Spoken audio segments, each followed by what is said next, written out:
जब भी पेशेंट को ब्रेन ट्यूमर के बारे में पता पड़ता है तो वो घबरा जाता है, लेकिन अर्ली डायग्नोसिस और प्रॉपर ट्रीटमेंट से पेशेंट ठीक भी हो सकता है। नमस्कार, मैं doctor Vishal Bhasme, consultant brain and spine surgeon, Pune में प्रैक्टिस करता हूँ। आज इस वीडियो में हम ब्रेन ट्यूमर में होने वाले खर्चे पर थोड़ा विचार करेंगे। ब्रेन ट्यूमर के सर्जरी में जो होने वाला खर्चा होता है वो मल्टीपल फैक्टर्स पर डिपेंड करता है, जिसमें पहला आता है कि आप किस हॉस्पिटल में ऑपरेट कराते हैं।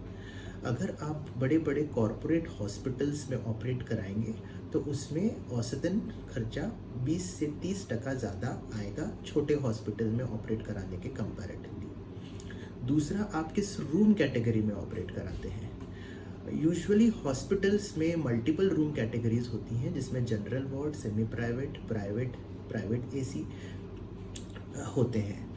अगर आप हायर रूम कैटेगरी में ऑपरेट कराएंगे तो आपका खर्चा यूजुअली 30 से 40% बढ़ जाता है। तीसरा होता है duration and complexity of surgery. औसतन ब्रेन ट्यूमर का ऑपरेशन 3 से 4 घंटे चलता है, लेकिन कुछ अंदरूनी जगह के ट्यूमर्स हुए या कुछ ट्यूमर्स ऐसे हुए जो ब्लड वेसल्स या नर्व फाइबर्स के अराउंड हैं, जिसको ऑपरेट करने में हमें बहुत एहतियात बरतनी पड़ती है, उसमें ऑपरेटिव टाइम पेशेंट का बढ़ जाता है, जिसकी वजह से पेशेंट का बिल बढ़ सकता है। चौथा कारण है कि use of high and technology. चूँकि ब्रेन ट्यूमर एक बहुत ही सेंसिटिव सर्जरी है, एक बहुत ही जटिल शस्त्रक्रिया है, इसमें हमें कोलैटरल डैमेज रोकने के लिए मल्टीपल टेक्नोलॉजिकल इंस्ट्रूमेंट्स की यूज़ करना पड़ता है, जैसे न्यूरो नेविगेशन हुआ, नर्व मॉनिटरिंग सिस्टम हुआ, कूसा हुआ, माइक्रोस्कोप हुआ, हाई स्पीड ड्रिल हुआ, जिसकी वजह से ऑपरेशन की कॉस्ट बढ़ सकती है।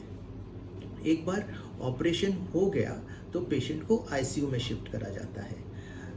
औसतन ब्रेन ट्यूमर के एडमिशन से लेकर डिस्चार्ज तक 5 से 7 दिनों का हम एडमिशन और स्टे देते हैं, जिसमें 2 दिन का आईसीयू और 5 दिन का वार्ड स्टे होता है। लेकिन अगर किसी कारणवश जैसे फिट आना, इन्फेक्शन हो जाना, बुखार आना, बेहोशी आना, इन सब की वजह से आईसीयू स्टे अगर बढ़ जाता है तो भी बिल बढ़ सकता है।